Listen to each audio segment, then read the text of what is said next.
पन्नगे च सुरेन्द्रे च कौशिके पादसंस्पृशि निर्विशेष मनस्काय श्री वीर स्वामिने नमः। आराध्य देव के श्री चरणों में वंदन। श्रमण महावीर पुस्तक का स्वाध्याय चल रहा है और आज चौथा सेशन है। अब तक हमने 3 चैप्टर पढ़ लिए हैं, चौथा चैप्टर भी प्रारंभ कर लिया था। आगे बढ़ने से पूर्व कोई जिज्ञासा अगर है तो पहले वो हैंड रेज करके पूछ सकते हैं।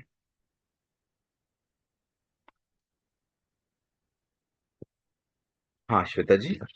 जय जिनेन्द्र जी सर शादवाद का एग्जैक्ट मीनिंग क्या होगा? देखिए, शादवाद जो शब्द है ना, उसमें शात शब्द से ये शादवाद आता है। शात, स्यात का मतलब होता है किसी अपेक्षा से।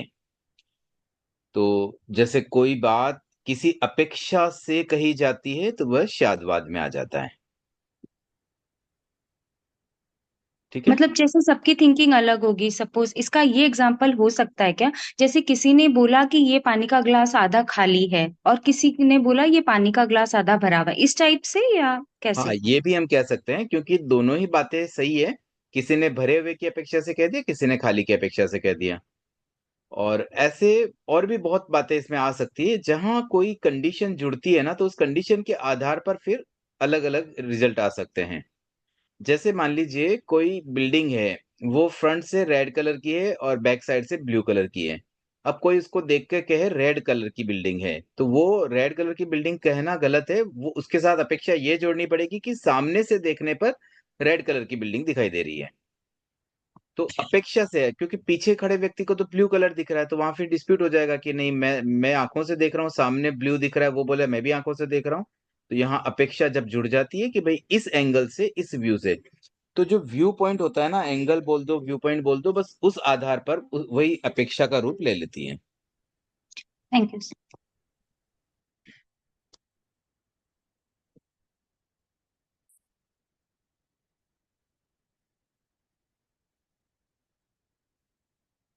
चलिए आगे बढ़ते हैं। चौथा चैप्टर पुरुषार्थ का प्रदीप।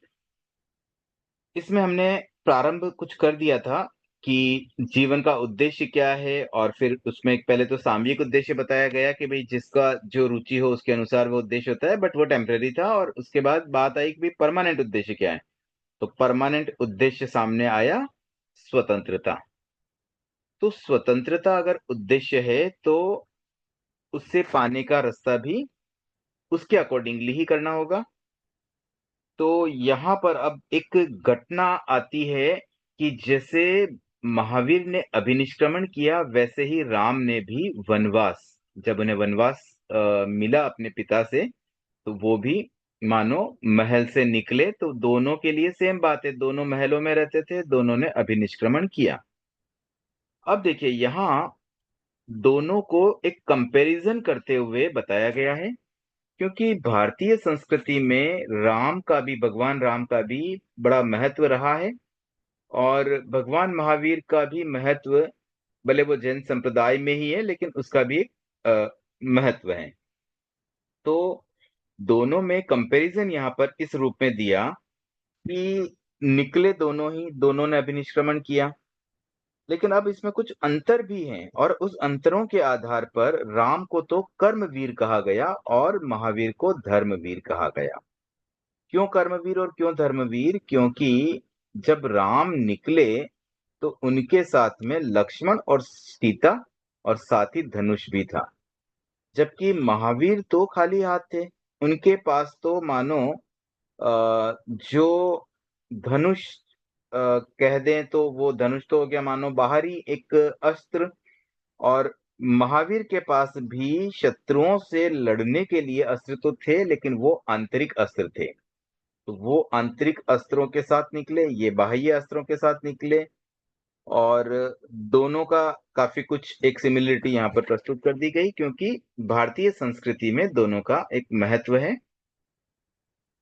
लेकिन अंतर बहुत स्पष्ट है। महावीर निकले धर्म के लिए और उनका तरीका बहुत अलग था। राम निकले अपने कर्म के लिए, मतलब कर्म क्या था कि पिता को दिया हुआ वचन, तो उन्हें वह वचन पूरा करना था, ये उनका कर्म था। और जब वो निकले तो उन्होंने अ, जैसे लक्ष्मण और सीता भी साथ में थे, तो एक अस्त्र लेना इसलिए जरूरी हुआ कि वो चाहते थे कि मैं सुरक्षा भी कर सकूं, स्वयं की भी और जो मेरे साथ है उनकी भी।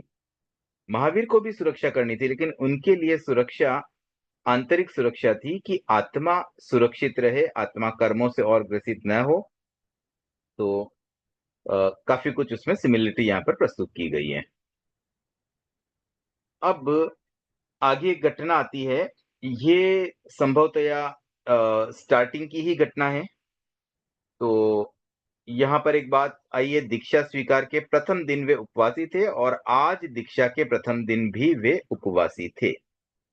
तो इन दोनों का जो अर्थ मैं समझ पाया हूं कि जिस दिन दीक्षा स्वीकार की वह दिन उपवास का हो गया, और उसका अगला दिन नेक्स्ट डे, क्योंकि दीक्षा का प्रथम दिन वही कहलाएगा जो दीक्षा लेने के बाद पहला दिन आएगा। तो उन्होंने एक तरह से बेला किया था, उस दिन भी उपवास था, अगले दिन भी उपवास था। और ये बात प्राय आप सबको ध्यान में ही होगी कि भगवान महावीर ने अपने जीवन में कभी उपवास नहीं किया, मिनिमम बेला ही किया, बेले से नीचे कोई तप उन्होंने कभी किया नहीं।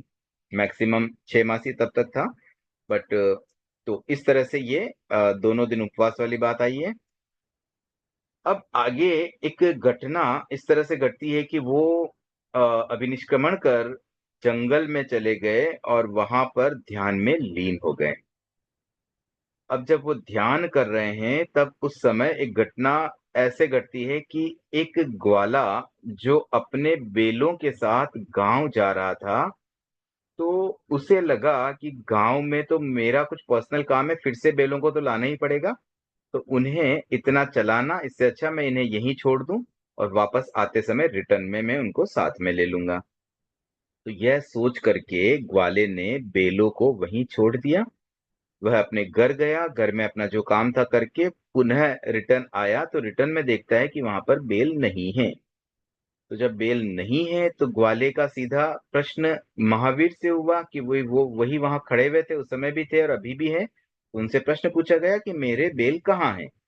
बट महावीर ने न प्रश्न सुना न उसका कोई उत्तर दिया, वो तो एकदम मौन रहे। अब ग्वाला परेशान, वो ढूंढ रहा है, इधर उधर जाके ढूंढा, बहुत घूमा, पूरे जंगल में ढूंढा, लेकिन उसे बेल नहीं मिले। वह पुनः लौट जाता है।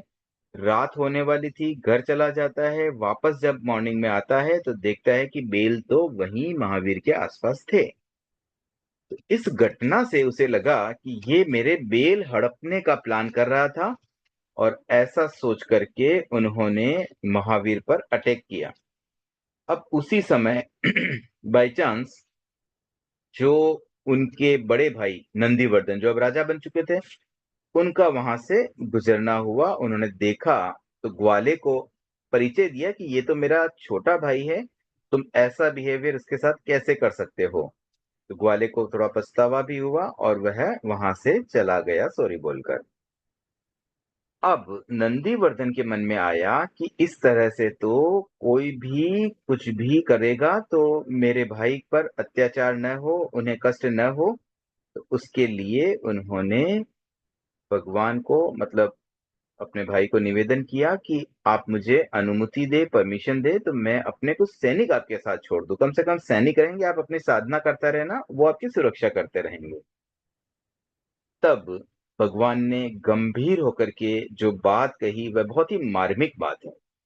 उन्होंने कहा कि स्वतंत्रता की साधना करने वाला अपने आत्मबल के सहारे ही आगे बढ़ता है।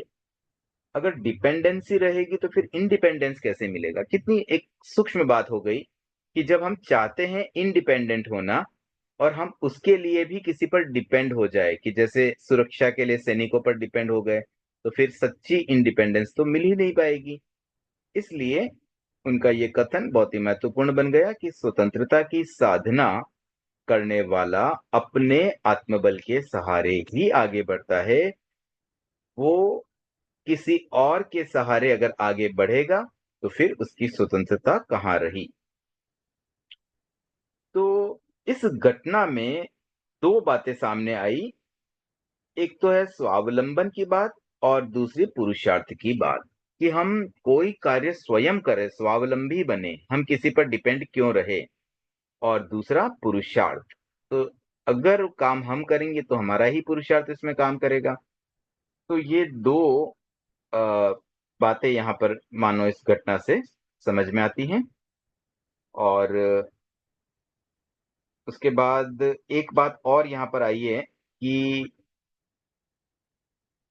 पुरुषार्थ और क्रिया शून्यता, मतलब अगर किसी का अस्तित्व है, अस्तित्व होने का मतलब है होना, एग्जिस्टेंस। अगर कोई है तो डेफिनेटली उसमें अर्थ क्रियाकारित्व भी होता है। ये अर्थ क्रियाकारित्व का मतलब क्या, आपने पढ़ा होगा, कोई भी द्रव्य, उनके 6 सामान्य गुण होते हैं, जिसमें से एक गुण है अर्थ क्रियाकारित्व, मतलब कुछ न कुछ उसका मीनिंगफुल एक्ट भी होना चाहिए। अब अगर कोई व्यक्ति जो एक्चुअल अस्तित्व है, एग्जिस्ट करता है, और अर्थ क्रियाकारित्व न हो, क्रियाकारित्व न होना मतलब वो एग्जिस्ट ही नहीं करता। उसका एग्जाम्पल दिया गया आकाश कुसुम की भांति। आकाश कुसुम क्या होता है, आकाश में उगने वाला फूल, ऐसा कुछ होता ही नहीं है। तो आकाश कुसुम एक असत कल्पना है, हमने कल्पना कर ली आकाश कुसुम की। तो जैसे आकाश कुसुम जैसा कुछ होता ही नहीं, वैसे ही अ, अगर कोई अस्तित्व है, किसी का कोई एग्जिस्ट करता है, तो डेफिनेटली उसमें पुरुषार्थ होना आवश्यक है। बिना पुरुषार्थ के कोई अस्तित्व भी पॉसिबल नहीं है। तो इस चैप्टर में हमने पुरुषार्थ के प्रदीप को समझा कि महावीर पुरुषार्थ करना चाहते थे, वे किसी पर डिपेंड होना नहीं चाहते थे। वे चाहते थे कि मैं अपना काम खुद करूं, स्वावलंबी बनूं और पुरुषार्थ भी करूं। तो ये एक प्रारंभिक घटना जिससे ये स्पष्टता आ गई, उन्हें भी एक क्लियरिटी आ गई कि मुझे अपना इंडिपेंडेंस स्वयं पाना है, किसी और पर डिपेंड होकर के आगे कदम नहीं बढ़ाना है। इसके साथ में एक बात और मैं अपनी तरफ से जोड़ना चाहूंगा कि जो लक्ष्य होता है, वह लक्ष्य जैसा हो वैसा ही उसका साधन भी होना जरूरी है। यही बात आचार्य भिक्षु ने भी कही थी कि शुद्ध साधन से ही शुद्ध लक्ष्य को पाया जा सकता है। अगर हमारा लक्ष्य है इंडिपेंडेंस, तो फिर साधन भी हमारा इंडिपेंडेंस ही होना चाहिए। हम किसी पर डिपेंड होकर के इंडिपेंडेंस को प्राप्त नहीं कर पाएंगे। कोई जिज्ञासा सो फार इन दिस चैप्टर, कोई कठिन शब्द आदि उस पर डिस्कशन हो? हाँ श्वेता जी। सर प्रतिध्वनित मतलब? क्या शब्द कहा आपने? प्रतिध्वनित, लास्ट पैरा से ठीक ऊपर वाली लाइन प्रतिध्वनि में। का मतलब होता है जैसे हम कोई पहाड़ी इलाके में जाकर के कहीं जाके जोर से अपना नाम बोलते हैं, फिर से वो आवाज लौट कर इको। आती है, दैट इज प्रतिध्वनि। इको। मतलब यूं कह दे रिएक्शन, ये इको ही होता है, बट वो रिएक्शन है, मतलब हमने जो क्रिया की उसी का वापस रिएक्शन हुआ। Thank you.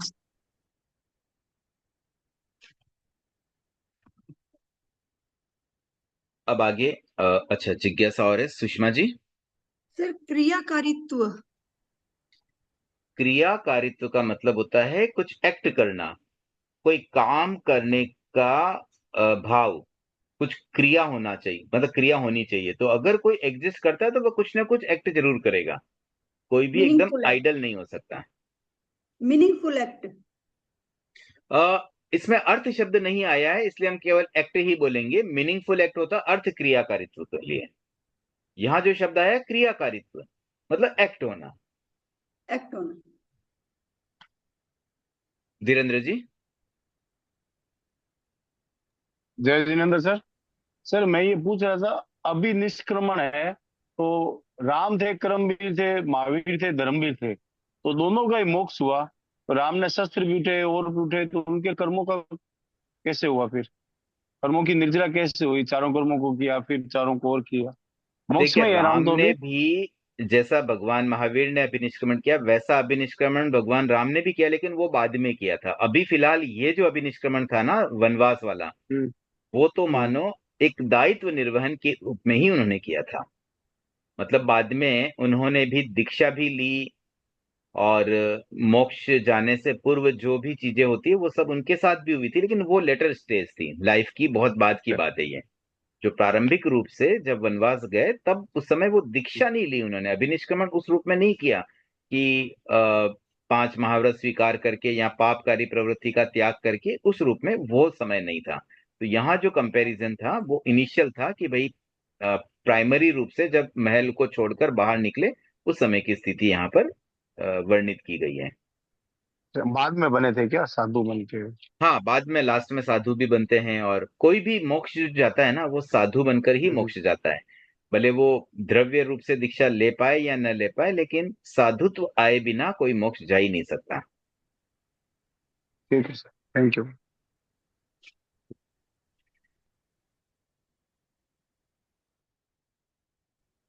अब आगे बढ़ते हैं 5th चैप्टर की ओर, असंग्रह का वातायन, अभय का उच्छ्वास। तो अब असंग्रह और अभय, इन दोनों का एक कनेक्शन इस चैप्टर में एस्टेब्लिश किया गया है कि जहां संग्रह होता है वहां भय होता है। आज हमारे पास तरह तरह की वस्तुएं घर में हैं, बैंक में पैसा पड़ा है, घर में कैश पड़ा है, और उसे खोने का डर। तो यह अभय, मतलब जितना जितना संग्रह है वह मानो भय का कारण बन जाता है।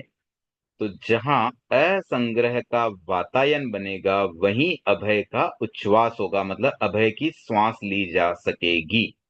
तो अगर हम चाहते हैं कि हम अभय बने, तो वहां पर हमें सबसे पहले संग्रह को छोड़ना पड़ेगा। जितनी जितनी चीजें हमारे पास है उन्हीं से तो हमें खतरा है।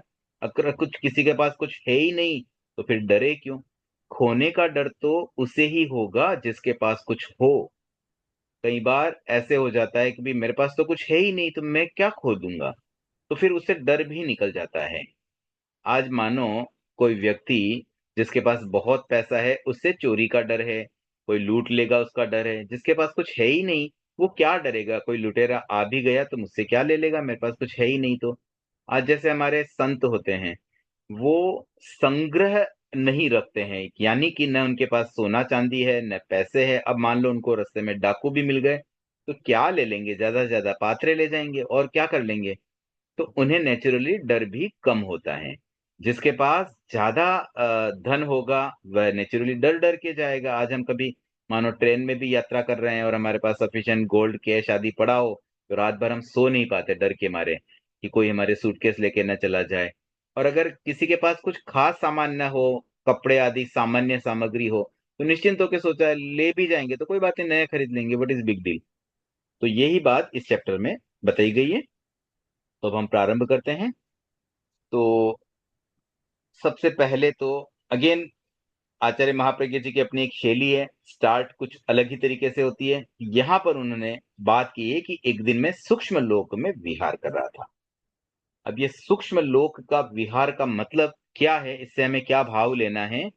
मानो वो ध्यान में है और अंदर ही अंदर कोई एक आत्मचिंतन में जब लीन होते हैं तो वो सूक्ष्म लोक में चले जाते हैं, मतलब भीतर का एक सूक्ष्म लोक है, वहां पर वो मानो उसमें विहार कर रहे हैं। अकस्मात शरीर चेतना से संपर्क हो गया। तो शरीर चेतना से संपर्क का मतलब ये हुआ कि एक अगेन एक पर्सनैलिटी, मतलब यहाँ पर डिफरेंट डिफरेंट जब संवाद भी आ रहे हैं ना आचार्य महाप्रज्ञ जी के, तो वहां पर वही बात करने वाले भी वही है, वही प्रश्न कर रहे हैं, वही उत्तर दे रहे हैं, केवल एक संवाद के रूप में प्रस्तुत कर दिया। तो प्रश्न उन्होंने क्या पूछा कि शरीर धर्म का आद्य साधन है। आद्य का मतलब आदि, जिसका स्टार्ट हुआ हो, मतलब प्राथमिक। तो शरीर धर्म का प्राथमिक साधन है। धर्म अगर करना है तो शरीर के बिना हम कैसे धर्म करें? आज मान लो माला फेरनी है, सामाई करनी है, शरीर है तभी तो हम कर पा रहे हैं। उपवास भी करना है तो हम किसको तपाएंगे? शरीर को ही तो हम तपा रहे हैं। तो ये जो बात है ना, ये एक्चुअल कितना इसमें सच्चाई है, मतलब ये तुम्हारी स्वयं की अनुभूति है, मतलब तुमने खुद एक्सपीरियंस किया है, या किसी ने कह दिया बस उसको तुमने आ, आगे शब्दों में म, मतलब कह दिया। तो एक तो कोई बात अपने अनुभव से होती है और एक किसी ने बताई इसलिए हम कह रहे हैं। तो ये प्रश्न आचार्य महाप्रज्ञ जी ने पूछा, किससे पूछा? शरीर चेतना से। क्या उसमें सच्चाई का भान नहीं अगर होता हम है? हम आवाज के जाकर हम वो बोलना कर दो रमीला छू ऐसे कर दो। तो अब प्रश्न ये आता है कि क्या इसमें सच्चाई का भान नहीं होता? मतलब प्रश्न का उत्तर देने के लिए प्रति प्रश्न कर दिया गया कि इसमें क्या डाउट है क्या, कि शरीर धर्म का आद्य साधन है, इसमें क्या डाउट है, उसमें क्या शंका है? ये तो सच्चाई का भान नहीं हो रहा है क्या इसमें? तो आचार्य महाप्रज्ञ जी कहते हैं कि मुझे तो ये अपूर्ण सत्य लग रहा है, मतलब कंप्लीट ट्रुथ नहीं है। तो फिर आगे उनको उत्तर मिल रहा है कि वाणी में उतरा हुआ सत्य अपूर्ण ही होगा, उसमें आप पूर्णता की खोज क्यों कर रहे हैं? मतलब ये हुआ कि कोई भी बात जो वाणी से कही जाए वो कंप्लीट ट्रुथ कैसे हो सकता है? कंप्लीट ट्रुथ तो आंतरिक अनुभूति होती है, आत्मा की अनुभूति होती है, जहां आत्मा स्वयं अपने ज्ञान से कुछ अनुभव करे वह तो होगा कंप्लीट ट्रुथ। और जहां शब्दों से कोई बात की जाए, आ, मतलब मुंह से बोल करके वचनों के द्वारा कोई बात अभिव्यक्त की जाए, वो कंप्लीट ट्रुथ हो ही नहीं सकता। कैसे नहीं हो सकता है? जैसे मान लीजिए हम कोई बात कहते हैं, तो एक समय में तो हम एक ही बात कह पाते हैं, तो कंप्लीट ट्रुथ को हम निरूपित भी कैसे करें? कोई चीज, जैसे एक अभी हमने एग्जांपल लिया था शादवाद के संबंध में, कोई बिल्डिंग आगे से रेड है पीछे से ब्लू है, तो अगर मैं ये कहूं कि आगे से रेड है, तो तब तक मेरा ब्लू वाली बात तो मैंने कही नहीं, पीछे से ब्लू है वो तो मैंने कही नहीं, तो फिर अपूर्ण सत्य हुआ। पूर्ण सत्य तो तब होता जब मैं दोनों बात साथ में कहूं कि आगे से रेड है पीछे से ब्लू है, लेकिन जिस समय मैं ये बात कहता हूं कि आगे से रेड है, उस समय तो मैं ब्लू वाली बात नहीं कह पाऊंगा। तो यहाँ लिमिटेशन आ जाती है वचन से। शब्दों में तो कोई ना कोई चीज की लिमिटेशन इसलिए भी आ जाती है क्योंकि एट ए टाइम हम एक ही शब्द कह पा रहे हैं, एक ही सेंटेंस बोल पा रहे हैं, तो वो सेंटेंस तो अपूर्ण ही रहेगा। तो पूर्ण सत्य तो अनुभव की ही चीज हो पाती है। तो फिर आगे बात बढ़ती है कि शरीर जैसे धर्म का आद्य साधन है, ये बात यहाँ पे डिनाई नहीं किया आचार्य महाप्रज्ञ जी, ये नहीं बोल रहे कि ये गलत है। उन्होंने कहा ये अपूर्ण सत्य है, मतलब सत्य तो है लेकिन कंप्लीट ट्रुथ नहीं है, सत्य का एक अंश है, सत्यांश कह सकते हैं। तो फिर बाकी सत्यांश क्या हुआ? बाकी सत्यांश ये हुआ कि शरीर अधर्म का भी आद्य साधन है। मतलब शरीर धर्म का भी साधन है तो अधर्म का भी साधन है। जैसे हम शरीर से सामायिक कर रहे हैं, उपवास कर रहे हैं, माला फेर रहे हैं, वैसे ही शरीर से हम पाप भी तो करते हैं, सब्जियां भी काट रहे हैं, अग्नि भी जला रहे हैं, एक इंद्रिय की हिंसा भी हो रही है, अन्य तरह तरह के पापकारी कार्य भी तो हम इसी शरीर से कर रहे हैं। तो दोनों ही बातें यहाँ पर अगर कंबाइंड रूप से कही जाए तो फिर सत्यता पूरी तरह से मिल पाएगी। तो अब इसका उत्तर भी ये कैसे हुआ, शरीर अधर्म का आद्य साधन कैसे हुआ? तो उसका उत्तर इस रूप में दिया गया कि अधर्म का मूल है आसक्ति। जहां आसक्ति होगी वहां पर धर्म नहीं हो पाता है, अधर्म हो जाता है। और दूसरा बताया मूर्छा। मूर्छा का मतलब ये होता है कि जो सही चीज है उसके प्रति आकर्षित न होते हुए मानो हम एक बेहोशी में जी रहे हैं, बिना होश के। मतलब हमें भान ही नहीं है क्या हम कर रहे हैं। जैसे आज भी अगर हम देखें तो हमारे साथ क्या ऐसा नहीं होता है? हमें पता है कि धर्म करना चाहिए, आत्मशुद्धि के लिए वह जरूरी है, फिर भी कितने कितने काम हम ऐसे कर लेते हैं जो एक्चुअली धर्म के काम है ही नहीं। अनावश्यक भी हम कितने ही ऐसे काम कर लेते हैं जो पाप करवाएगा, आत्मा को दूषित करेगा, still we are doing it. तो दैट मीन्स ये हमारी मूर्छा है। हमें सुध ही नहीं है, हम अवेयरनेस ही नहीं है। ये जो लैक ऑफ अवेयरनेस है यही मूर्छा का रूप लेती है। और अधर्म का मूल आसक्ति और मूर्छा, इसका प्रारंभ भी तो शरीर से होता है। तो इस तरह से दोनों ही बातें यहाँ पर मानो घटित हो सकती है। तो कंप्लीट ट्रुथ ये नहीं है कि शरीर धर्म का आद्य साधन है, कंप्लीट ट्रुथ ये भी नहीं है कि शरीर अधर्म का आद्य साधन है। दोनों मिला करके बात बैठती है। मतलब किसी अपेक्षा से तो शरीर के द्वारा धर्म हो सकता है, मतलब शरीर धर्म का साधन बन सकता है, और किसी अपेक्षा से शरीर अधर्म का भी साधन बन सकता है। अब यहाँ पर दो दर्शनों की भी बात की गई। सांख्य दर्शन का कहना है कि विवेक ख्याति प्राप्त हुए बिना मोक्ष की प्राप्ति नहीं होती है, और वेदांत का सिद्धांत है कि देहाध्यास से मुक्ति पाए बिना साधना का पथ प्रशस्त नहीं होता है। मतलब अदर दर्शन भी देह का महत्व देते हैं कि देह जरूरी है, कोरी चेतना से मोक्ष नहीं मिल सकता। तो अब भगवान महावीर के अब वो शरीर चेतना जो उनकी एक अलग पर्सनैलिटी सामने आ रही है, उस पर्सनैलिटी से वो बात करते समय उन्हें वो कहते हैं कि मैं तुम्हें पास्ट में ले जाना चाहता हूँ, दीक्षाकालीन परिपार्श्व में। जब उन्होंने दीक्षा ली उस समय की घटना पर हम मानो रिकैप कर रहे हैं। जैसे कई बार मूवी में फ्लैशबैक होता है ना, वैसे ही एक फ्लैशबैक हो गया। तो इस फ्लैशबैक में वो देखते हैं कि भगवान घर छोड़कर अकेले जा रहे हैं और उनके शरीर पर एक वस्त्र है, बस एक ही वस्त्र है, जिसे ऊपर पहनो या नीचे पहनो, कुल मिलाकर के एक कपड़ा उन्होंने धारण किया है। आभूषण की तो कोई बात ही नहीं है, न पैरों में जूते हैं, न शरीर पर अलंकरण है, न उनके पास भोजन के लिए कोई पात्र है, और पैसे रखने का तो कोई क्वेश्चन ही नहीं है। बस वो अकेले चले जा रहे हैं और वहां पर विसर्जन की साधना प्रारंभ हुई है। देह के ममत्व का विसर्जन। अगर देह का ममत्व होता तो थोड़े कपड़े ले लेते साथ में, कुछ आभूषण ले लेते कि देह को सुंदर दिखा सके, या एटलीस्ट कुछ अ, शरीर की केयर करने की कुछ सामग्री साथ में ले लेते, लेकिन कुछ भी नहीं लिया, खाली हाथ निकल गए।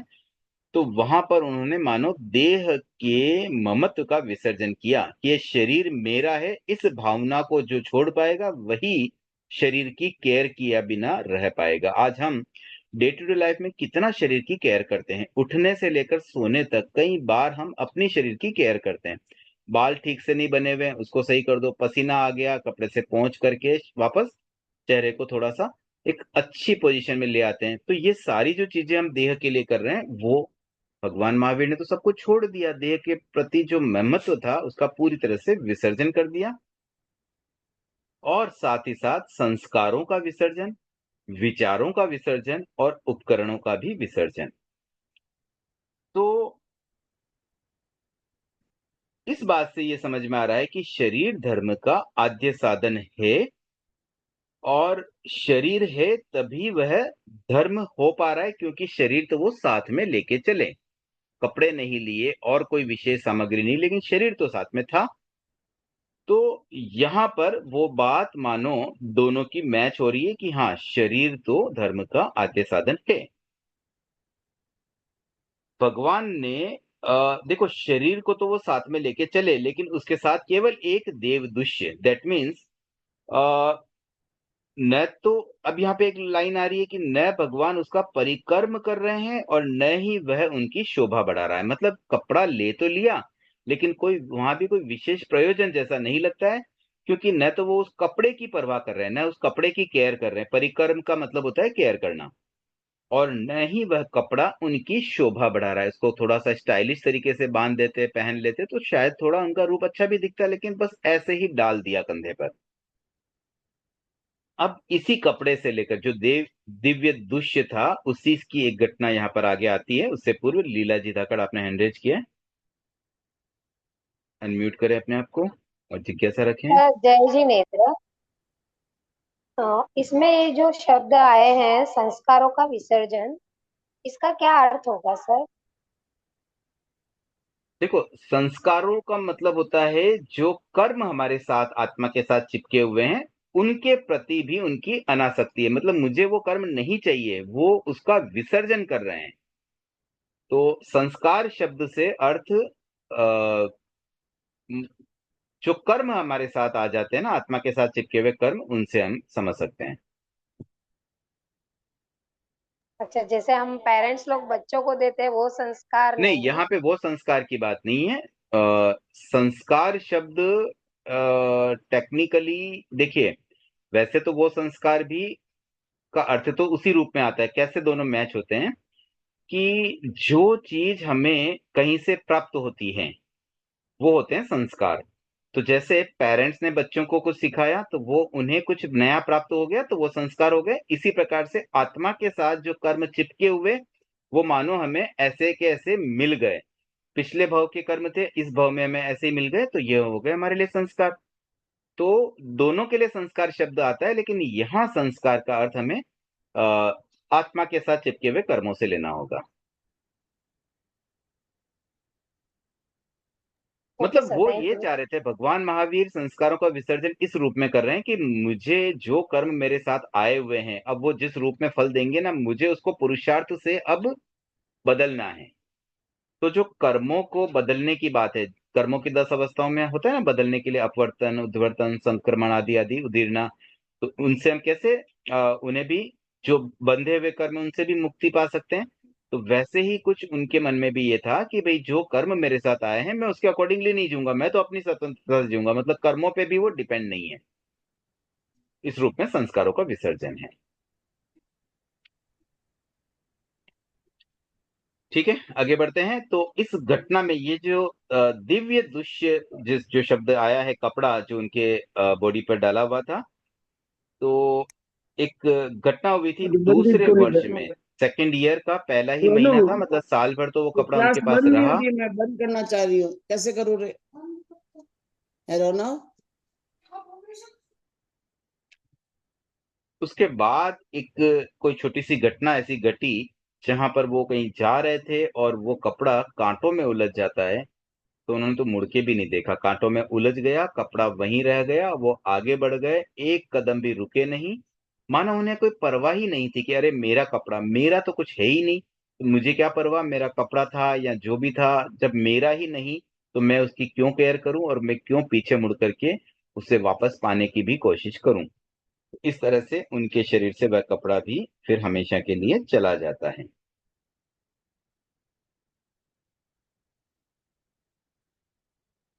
अब यहाँ आगे एक बात आ रही है कि पहले शरीर के साथ प्रेम का संबंध था, अब उसके साथ विनिमय का संबंध है। पहले उधार का व्यापार चल रहा था, अब नकद का व्यापार चल रहा है। और भगवान का अधिकांश समय ध्यान में बीतता था। वे बहुत कम खाते थे और उतना ही खाते थे जितना बस गाड़ी चल जाए। तो जहां प्रेम का संबंध होता है वहां पर हम थोड़ी घनिष्ठता रखते हैं, कुछ एक्स्ट्रा कर लेते हैं। जिस व्यक्ति से हम प्रेम करते हैं उसके लिए हम कुछ अच्छा करने का प्रयास करते हैं, जिस वस्तु से हम प्रेम करते हैं उसकी हम कुछ केयर भी करते हैं। लेकिन जहां पर उधार मतलब जहां पर ये प्रेम वाली बात नहीं रही, केवल आवश्यकता पूर्ति की बात आ जाती है, फिर वहां पर केयर करने की जरूरत नहीं होती है। जैसे हम अगर किराए के घर में रहते हैं तो उसकी बहुत ज्यादा केयर नहीं करते, भी ठीक है किराए का घर है, कुछ दिन बाद खाली कर लेंगे, हम थोड़ी अपने पैसे से पेंटिंग कराएंगे, मकान मालिक जाने, उसका घर है, हमें तो जैसे तैसे बस वहां पर रहना है। तो वही बात भगवान ने शरीर के बारे में सेट की कि भाई ये तो मेरे लिए किराया का घर है, मैं बहुत ज्यादा इसकी परवाह क्यों करूं, खाना भी मैं इसको ज्यादा क्यों खिलाऊं, जितना आवश्यकता है बस उतना ही खिलाऊं। अब हम मान लीजिए कोई गाड़ी किसी की मांग के लाए, पड़ोसी की कोई कार हम मांग के लाए, भी हमें कहीं जाना है और हमारी कार खराब हो गई, तो हम उसमें उतना ही पेट्रोल डलवाएंगे जितना हमें नीड है, हम थोड़ी उसकी टैंक को फुल कर देंगे, हमें पता है भाई हमें तो 10-15 किलोमीटर जाना है, हम 5,000 का पेट्रोल क्यों भरवाएं उसमें। बस वैसे ही ये शरीर की जितनी नीड है बस उतना ही इसको खिलाओ, एक्स्ट्रा खिला के पोषण करके क्या करना है, जब वो चीज मेरी है ही नहीं, किराए का घर, लास्ट में मैं ऐसे ही मर के जाऊंगा, तब शरीर तो यही छूटने वाला है। तो मैं उसकी ज्यादा केयर क्यों करूं, जितनी बस मुझे नीड है उतना ही करूं, क्योंकि ये टेम्पररी है, परमानेंट नहीं है।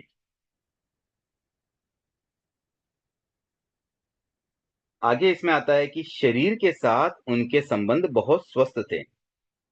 ठीक है, यही बात आ रही है कि आवश्यक पोषण देते और उतनी ही आवश्यक शक्ति उनसे मिल जाती, न तो अनावश्यक पोषण देते थे और न ही अनावश्यक शक्ति उनसे लेते थे। अब ये अनावश्यक पोषण का मतलब क्या होता है, जो भी हम एक्स्ट्रा खा लेते हैं, जितनी नीड है उससे ज्यादा खा लेते हैं स्वाद के वश, तो वह होता है अनावश्यक पोषण। और उसी कारण से हमारा शरीर फिर फैल जाता है, बढ़ जाता है, मोटापा आ जाता है, वजन बढ़ जाता है।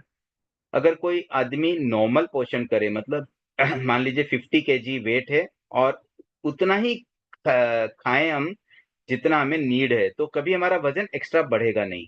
जब कभी भी हम कुछ एक्स्ट्रा खाएंगे तभी हमारा वजन बढ़ेगा।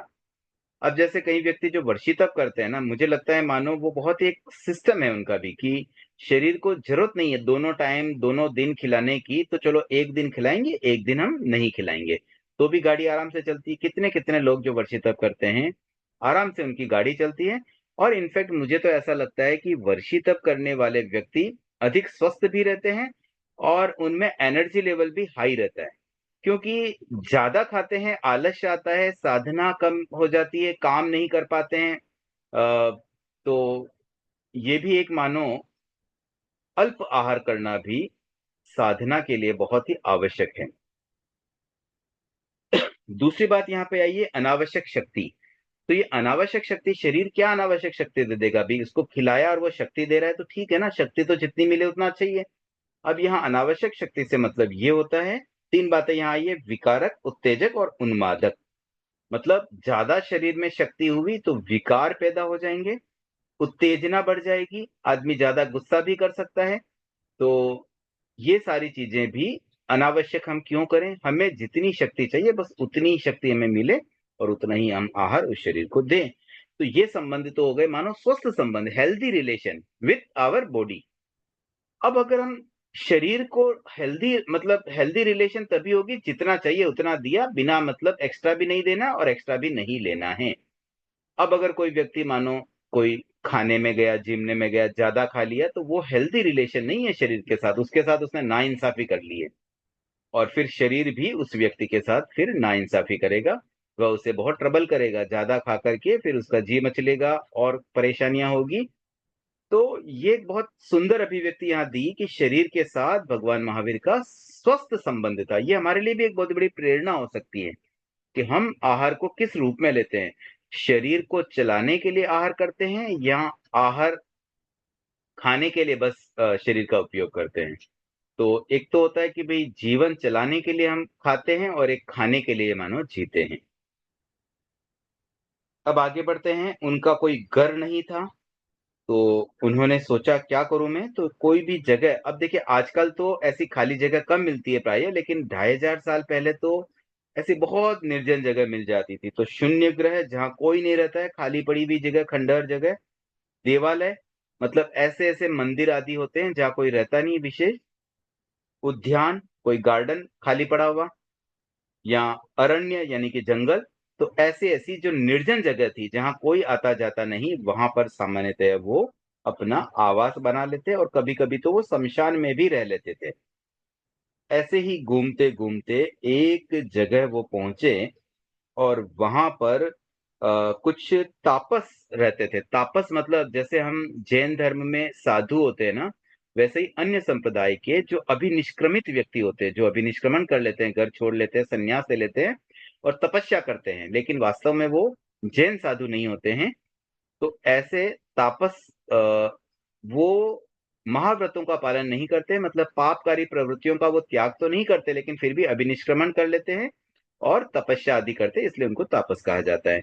तो ऐसे ही तापसों का एक आश्रम था, वहां पर वो पहुंचे और एक व्यक्ति जिसने उन्हें देखा, उन्होंने कुलपति को सूचना दी और वह कुलपति सिद्धार्थ जो उनके पिता थे, उनका मित्र था। तो वह भगवान महावीर को पहचान गया और पहचान करके एक सहज में एक निवेदन, मतलब एक हो जाता मनुहार वाली बात की भी, चलो ये तो मेरे दोस्त का बेटा है, तो तुम इधर उधर क्यों घूम रहे हो, तुम आओ मेरे यहाँ रहो, आश्रम में रहो। तो ऐसे तो उनके भगवान महावीर के मन में कुछ ऐसी इच्छा तो नहीं थी, लेकिन संकोचवश वहां उन्होंने थोड़ा सा संकोच कर लिया और संकोचवश उन्होंने हाँ भर दी कि ठीक है मैं वहां रह जाऊंगा, मुझे तो कहीं भी रहना है, आई डोंट माइंड। तो वर्षावास की बात जो होती है साधुओं के लिए कि भाई 4 महीने जो वर्षा का ऋतु होती है, उस समय चातुर्मास काल में तो एक जगह रहना होता है। तो उन्होंने ये कमिट करके कि अभी तो मुझे घूमने दो, लेकिन जब वर्षावास होगा तब मैं यहाँ आकर रहने लग जाऊंगा। अब कुछ इधर उधर घूमने के बाद पुनः वापस आ गए उस आश्रम में और उस आश्रम में आकर के वो रहने लगे। अब वहां पर दिक्कत ये आ गई कि वो आश्रम में रहते तो थे, लेकिन वो तो अपने टास्क में ही बिजी रहते, वो अपनी साधना में अपने ध्यान में ही मग्न रहते, उन्हें और कोई चीजों से कोई मतलब ही नहीं था और वही उनकी फ्रीडम थी, वो तो अपनी फ्रीडम से रहना चाहते थे। अब अदर जो तापस थे उन्होंने ऑब्जेक्शन किया कि अगर ये इस तरह से रहेंगे तो केयर नहीं करते, मतलब अपनी झोंपड़ी जो थी उन्हें एक झोंपड़ी दे दी गई, अब वो झोंपड़ी की केयर ही नहीं करते थे। कोई समझो वहां बारिश भी आ रही है, कुछ डैमेज हो जाता है तो उस डैमेज को रिपेयर करना भी नहीं चाहते। और कभी कभी तो वहां मानो गायें आ जाती थी, गाय उनको जब कुछ खाने को नहीं मिल रहा था तो वो झोंपड़ी जो घास से बनी होती है, सूखी घास से, वही गाय खाने लगती है, तो उससे तो फिर झोंपड़ी टूट सकती है। वो उस पर भी कोई रिएक्शन नहीं करते। तो ये कंप्लेन वहां के लोगों ने कुलपति को कर दी। और कुलपति ने कहा भी तुम ऐसे कैसे कर रहे हो, तुम तो क्षत्रिय हो, क्षत्रिय होकर के तुम इतनी सी मतलब अपनी झोपड़ी तक की रक्षा नहीं कर सकते। उन्हें थोड़ा उलाहना जैसा दिया। तो भगवान ने कहा कि आप आश्वस्त रहो, अब आपको ऐसा कोई उलाहना नहीं आएगा। अब उनका कहने का मीनिंग तो ये था कि भाई मैं यहाँ रहूंगा ही नहीं, तो न रहेगा बांस न बजेगी बांसुरी।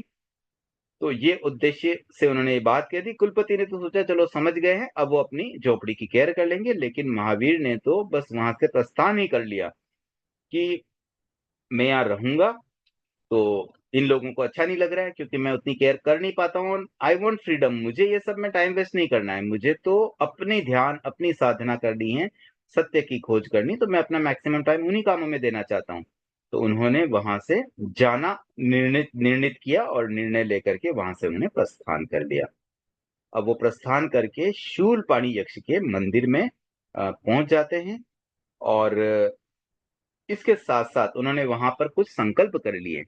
जब पहली बार उन्होंने ये मतलब जो कुलपति था वहां का, उसका मतलब जो पिता के फ्रेंड, उनका जब आग्रह हुआ और उन्होंने एक्सेप्ट कर लिया कि ठीक है आप कह रहे हैं तो मैं रुक जाता हूँ, तब उन्हें लगा कि ये भी एक तरह से मानो संग्रह ही तो था। मुझे कहाँ संग्रह चाहिए, मुझे क्यों झोपड़ी चाहिए।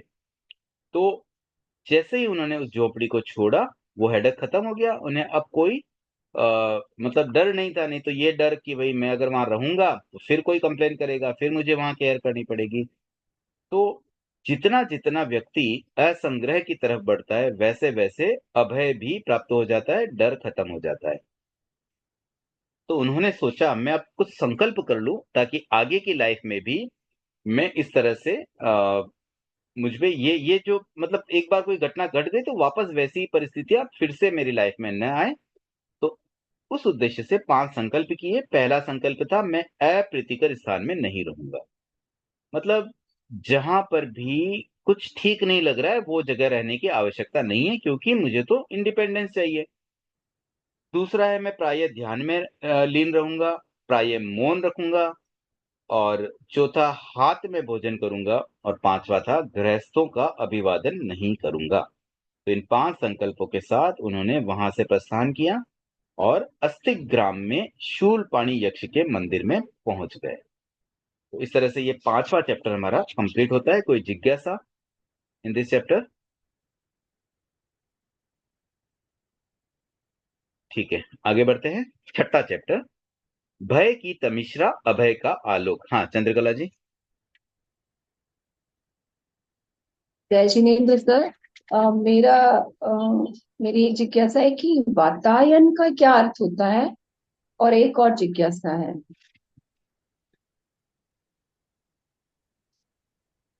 हाँ बोलिए, दूसरे क्या है? दूसरी है कि ये जो पेज नंबर 40 पे जो ये लाइन आई है पेज कि नंबर? पहले उधार का व्यापार चल रहा था, अब नकद का व्यापार चल रहा है। तो इस लाइन का क्या मीनिंग हुआ सर? इस लाइन का मतलब ये हुआ कि उधार के व्यापार में तो क्या रहता है, कुछ पेंडिंग रह जाता है। कभी किसी को कुछ ज्यादा दे दिया, कम दे दिया, वापस ले लिया। यहाँ तो शरीर को बस उतना ही खिला रहे, हाथों हाथ जितना चाहिए उतना खिलाया, तो कोई नकद का काम हो गया, भाई जितना चाहिए उतना ले लो, खत्म मैटर। उधार में तो क्या होता है ना कि भाई हमारे पास एक्स्ट्रा आ गया तो किसी को दे दिया, फिर वापस चाहिए तो ले ले, वैसा कुछ भी नहीं था। शरीर को बस जितनी आवश्यकता उतना ही। Thank you sir. अ, और वातायन वातायन शब्द का जो है ना, उसको एक बार कोई गूगल कर सकते हैं क्या? वैसे मुझे तो लग रहा है कि वातावरण से ही मतलब है। एक बार कोई गूगल करके देख ले।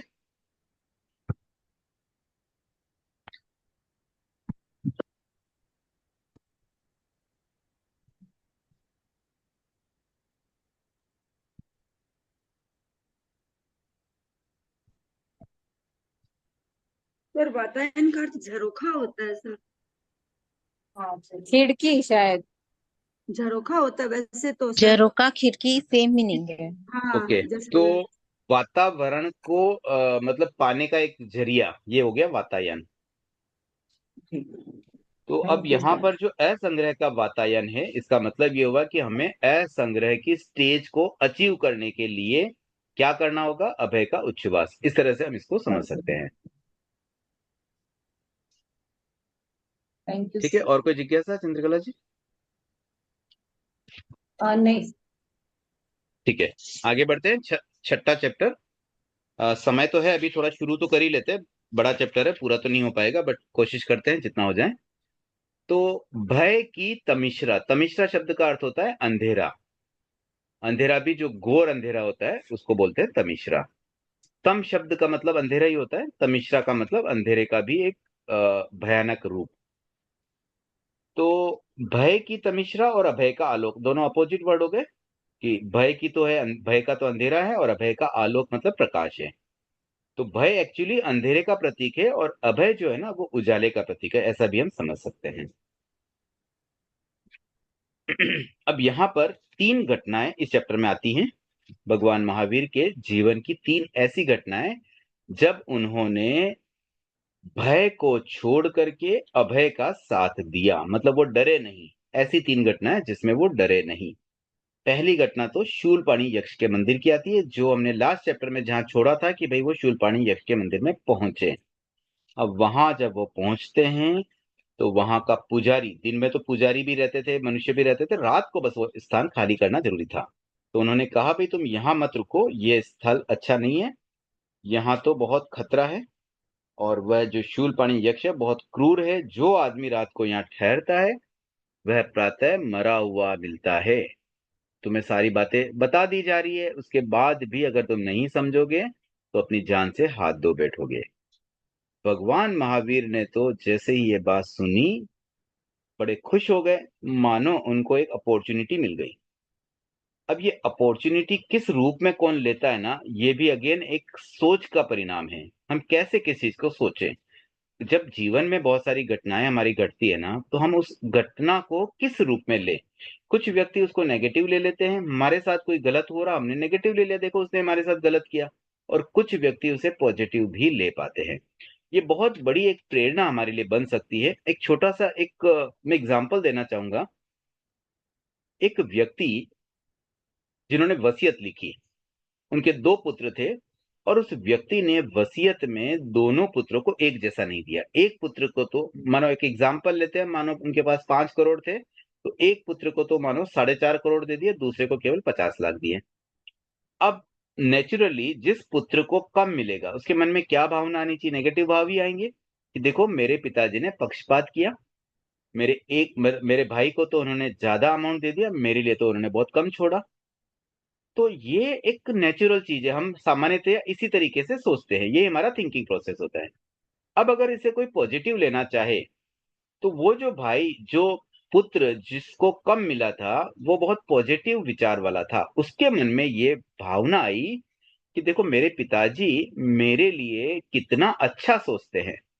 उनके मन में ये बात जरूर आई होगी, उन्होंने मुझ में कुछ योग्यता देखी होगी, और वो मुझे मेरे भाई से अधिक योग्य समझ रहे हैं, तभी तो उन्होंने मुझे कम दिया। उन्हें लगता होगा कि मैं तो इतना योग्य हूं कि मुझे अधिक पैसे की जरूरत नहीं होगी, मैं अपनी योग्यता से कमा लूंगा।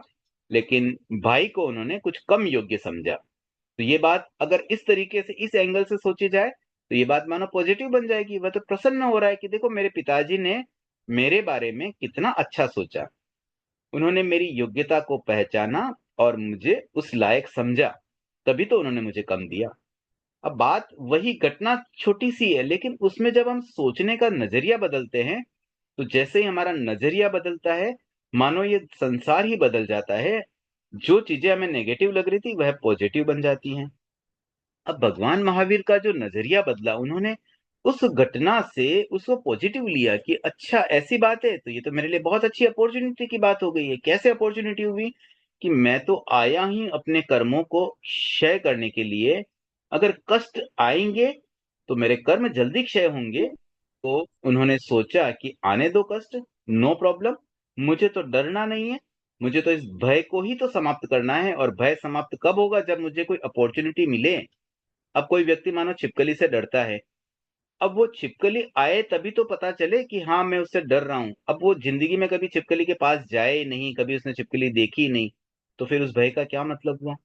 तो अपॉर्चुनिटी तो मिलनी ही चाहिए, तभी हम समझ पाएंगे, तभी हम उस डर को निकाल भी पाएंगे।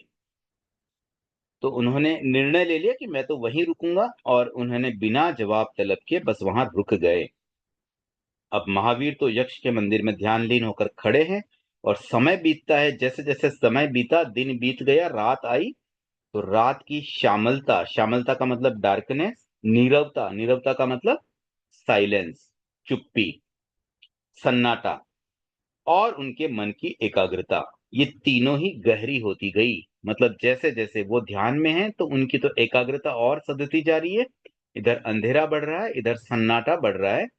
और तभी अकस्मात एक अट्टहास हुआ, जोर की आवाज, और उससे वातावरण की नीरवता, नीरवता का मतलब सन्नाटा, भंग हुआ।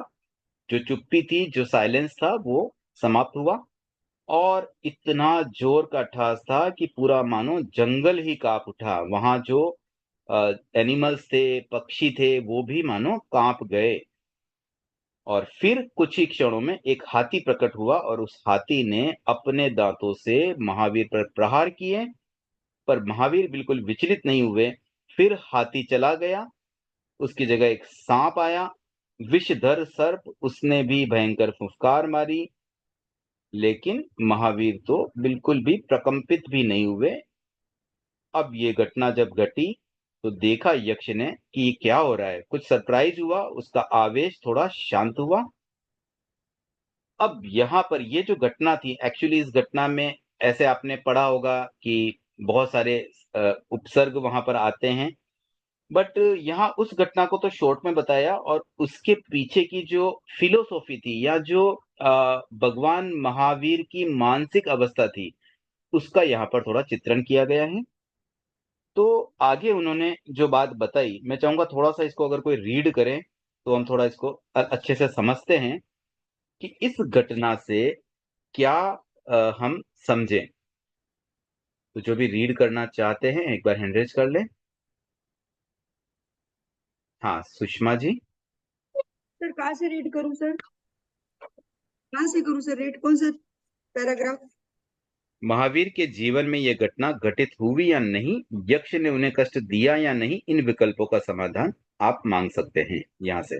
पर पर मैं इस महावीर के जीवन में यह घटना घटित हुई या नहीं, यक्ष ने उन्हें कष्ट दिया या नहीं, इन विकल्पों का समाधान आप मांग सकते हैं।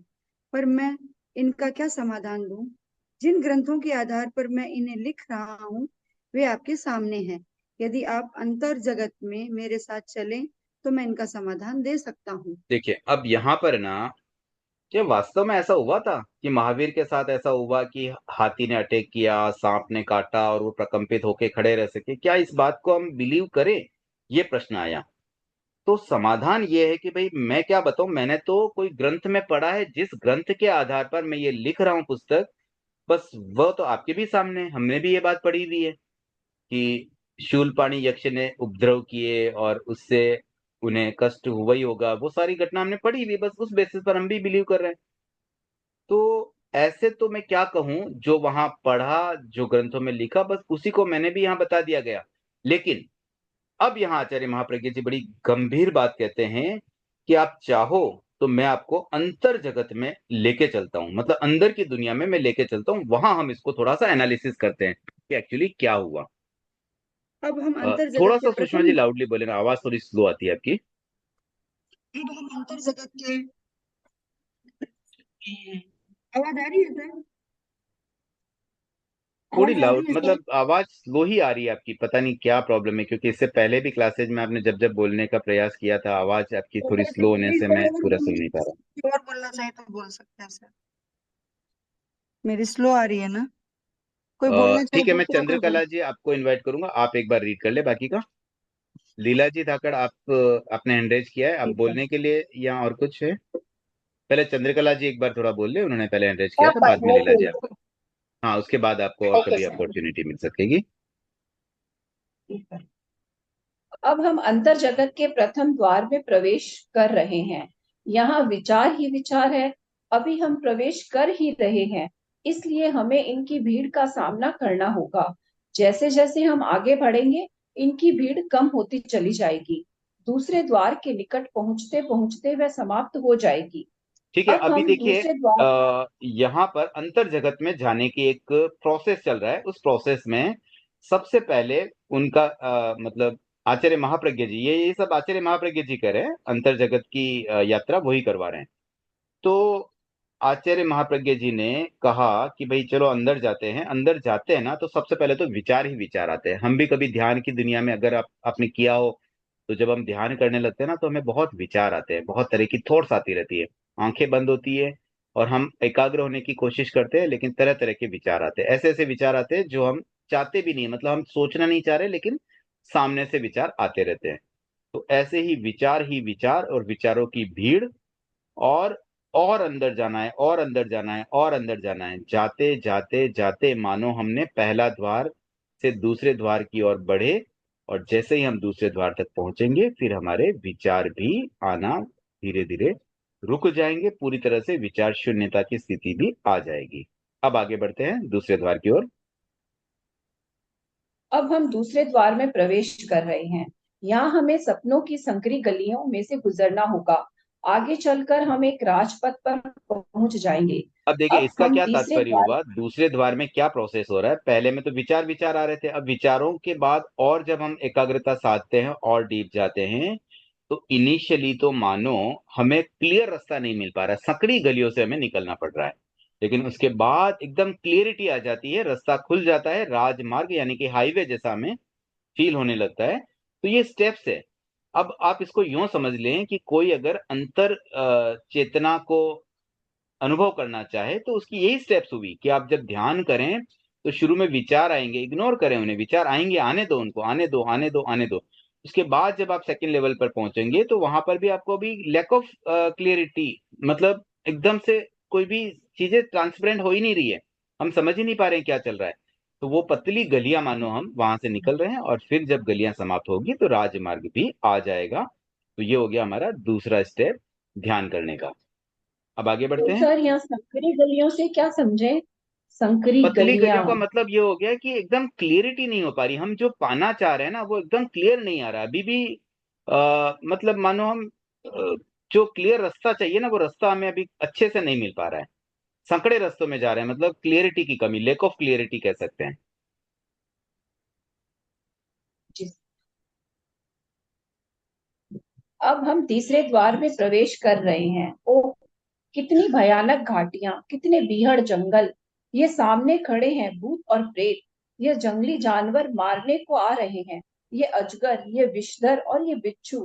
कितना घोर अंधकार! हृदय को चीरने वाला अट्टहास, भयंकर चित्कारें। कितना डरावना है ये लोक! कितनी खतरनाक है ये मंजिल! ठीक है, अभी देखिए तीसरे सामने द्वार से में क्या हो रहा है। पहले हमने विचार विचार आ रहे थे, विचारों की भीड़ थी, वो समाप्त हुई। अब विचारों के बाद हमने संकड़ी गलियों से होते हुए राजमार्ग तक पहुंचे। अब देखिए तीसरा स्टेप तो बहुत ही खतरनाक हुआ। यहाँ पर तो मानो हमें एनिमल्स दिख रहे हैं, जंगल जैसा वातावरण दिख रहे हैं, भूत प्रेत दिख रहे हैं, सारी चीजें, मतलब एकदम घोर अंधकार। और जो यहाँ पर सीन हमें दिख रहा है वो बहुत ही मानो भयावह है, हम डर जाएं वैसी स्थिति है।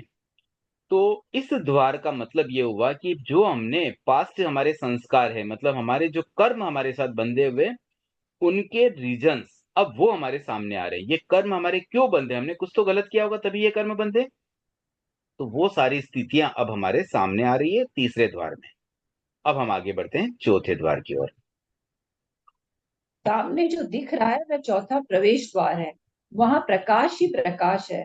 सब कुछ दिव्य ही दिव्य है। उसमें प्रवेश पाने वाला उस मंजिल पर पहुंच जाता है जहां पहुंचने पर अन्यत्र कहीं पहुंचना शेष नहीं रहता। किंतु इन खतरनाक घाटियों को पार किए बिना, इन भूत प्रेतों और जंगली जानवरों का सामना किए बिना कोई भी नहीं पहुंच पाता। ठीक है, तो अभी देखिए चौथे द्वार में जाकर के अब हमें पूरी क्लियरिटी आ गई है। हम जहां पहुंचना चाह रहे हैं वहां हम पहुंच गए हैं, मतलब वहां प्रकाश ही प्रकाश है, सब कुछ एकदम अच्छे से खुल गया है। तो देखिए इन चार द्वारों की यात्रा में अगर आप स्टेप बाय स्टेप देखें, तो अगर हम अपनी अंतर चेतना तक पहुंचना चाहते हैं तो शुरू में तो विचार इतने आएंगे, कई व्यक्ति विचारों से घबरा करके वापस लौट आते हैं। अब विचारों से पार करके भी सकरी गली और राजमार्ग के रूप में कुछ क्लियरिटी इनिशियली बहुत कम होती है, बाद में धीरे धीरे बढ़ती है। और जब तीसरे लेवल पर पहुंचते हैं तो मानो पूर्व भवों की बातें याद आ जाती है। जाति स्मरण ज्ञान से हम चीजों को देख पाते हैं, जान पाते हैं। हमारे साथ जो पास्ट में बुरी घटनाएं बीती है वो सब हमें दिखने लग जाती हैं, और बिना बुरी घटनाओं के आज हम इस संसार में अस्तित्व में ही नहीं होते। कुछ तो हमारे साथ गलत हुआ, इसीलिए अब तक हम संसार में भटक रहे हैं। तो वो सारी भयावह स्थितियां हमारे सामने आ जाती है, और तब जाकर के हम सब चीजों को क्लियर कर पाते हैं, तब हमें सही रास्ता मिल जाता है, और वह सही रास्ता ही मानो प्रकाश का रूप है। तो ये 4 स्टेप से हम अंतर चेतना तक पहुंचे। अब यहाँ पर एक बार रीडिंग एक पैराग्राफ और कर लेते हैं, उसके बाद हम रीडिंग को स्टॉप करेंगे। चंद्रकला जी आप ही कर, या एक बार सर लीला जी आप मेरी एक पढ़ लें, उन्होंने भी जिज्ञासा हैंड रेज है किया यहाँ था। पे। सर मेरी एक जिज्ञासा पूछ लूं? हाँ, जिज्ञासा आप पूछ लीजिए, तब तक लीला जी आप अनम्यूट कर लें अपने आप को। सर भगवान महावीर के साथ ऐसा ये सब क्यों हुआ? उन्होंने तो उनके मन में तो अहिंसा के भाव बहुत प्रबल थे जब उन्होंने निष्क्रमण किया, उससे पहले भी और बाद में भी। फिर उनके मन में ये सब विचार क्यों आए? देखो, संस्कार लेके आए थे ना साथ में। चाहते तो है हम कि हम मोक्ष जाएं, लेकिन जो संस्कार पहले के लाए थे उन्हें कंप्लीट किए बिना तो वो मोक्ष नहीं जा सकते थे। तो यही साधना उनकी थी। ये जो साधना उनकी चल रही है वह यही तो द्वार का रूप था, कि शुरू में तो भाई मैं दीक्षा लूं, क्या करूं, कैसे करूं, क्या वो सब चल रहा था। फिर उन्होंने मार्ग चुना, मार्ग भी शुरू में एकदम क्लियर नहीं था, धीरे धीरे क्लियरिटी आ गई कि हाँ मुझे तो अभिनिष्क्रमण ही करना है, अपनी इंडिपेंडेंस खुद खोजनी है, किसी परंपरा में नहीं जाना है। और तब उनके जो पास्ट संस्कार थे, जो कर्म अभी तक आत्मा के साथ बंधे हुए थे, उन्हें भोगना जरूरी था। उन्हें काटने के लिए ये सारी खतरनाक घटनाएं उनके साथ घटित होना आवश्यक था। ये कष्टों को सहा, तभी तो वो मुक्त बन पाए। तो इस तरह से हम इसको भगवान महावीर के जीवन से भी लिंक कर सकते हैं। Thank you Dhirendra ji, sir. आप कुछ पूछना चाहते हैं? हाँ सर, एक बात पूछ लेते, जैसे भगवान महावीर ने दीक्षा ली तो उनके गुरु कौन थे फिर? जैन धर्म उस समय था, या अपने जो देखिए, तीर्थंकर थे ये 24 में बात उनके शायद अंदर? पहले की क्लास में हो चुकी है, आपने कोई, मुझे ऐसा लग रहा है, मिस किया होगा। गुरु नहीं थे। तीर्थंकरों के कभी गुरु नहीं होते हैं, वो किसी को फॉलो नहीं करते हैं, वो स्वयं सत्य खोजते हैं। स्वयं प्रज्ञा प्राप्त करके, केवल ज्ञान प्राप्त करके वे स्वयं ही धर्म को प्रतिपादित करते हैं। तो दीक्षा के संदर्भ में भी किसी गुरु के पास दीक्षित नहीं होते हैं, वे स्वयं बुद्ध होते हैं, स्वयं ही दीक्षित हो जाते हैं। ये सभी तीर्थंकरों के लिए नियम है। ठीक है, थैंक यू सर। हालांकि उस समय भगवान पार्श की परंपरा चल रही थी, और उनके माता पिता उसे फॉलो भी करते थे। मतलब उस समय भी साधु साध्वी थे, और वो गोचरी आदि ये सब प्रसंग होते थे। तो गुरु माना जा सकता था, लेकिन उन्होंने किसी को गुरु नहीं माना, उन्होंने अपनी साधना स्वयं की। खुद खुद नहीं किया। ठीक है सर। हाँ लीला जी, आगे रीड करें। यह द्वार और कुछ नहीं है, हमारे मन की चंचलता ही द्वार है। उनका खुलना और कुछ नहीं है, हमारे मन की एकाग्रता ही उनका खुलना है। ये विचार और स्वप्न और कुछ नहीं है, हमारे संस्कारों को बाहर फेंकना ही विचार और स्वप्न है। ये भूत प्रेत और जंगली जानवर और कुछ नहीं है, हमारे चिरकाल से अर्जित छिपे हुए संस्कार का उच्छान ही भूत प्रेत और जंगली जानवर है। ठीक भगवान है, देखिए महावीर इस के पैराग्राफ को पास एक बार में समझते हैं। लीला जी, एक बार रुकना चाहूंगा। अब ये जो 4 द्वार की बात है, उसी को वापस यहाँ पे खुलासा किया गया। तो पहली बात तो बताइए भी, मन की चंचलता ही द्वार है। मन में जो चंचलता रहती है उसी से हम बार बार अलग अलग चीजें सोचते रहते हैं। फिर उनका खुलना, मतलब एकाग्रता खुलना, एकाग्रता सधना। फिर जो विचार और स्वप्न की बात आई थी वो क्या है? और संस्कारों को बाहर फेंकना, ये ही विचार और स्वप्न है। मतलब हम क्या विचार करते हैं, हमें क्या क्लैरिटी चाहिए कि हमारे कर्म क्षय हो, हमारे कर्मों का क्षयोपशम हो। तो कर्मों की विलय की जो बात मन में आ रही है वही विचार और स्वप्न है। और ये जो भूत प्रेत जंगली जानवर की बात आई थी वो क्या है?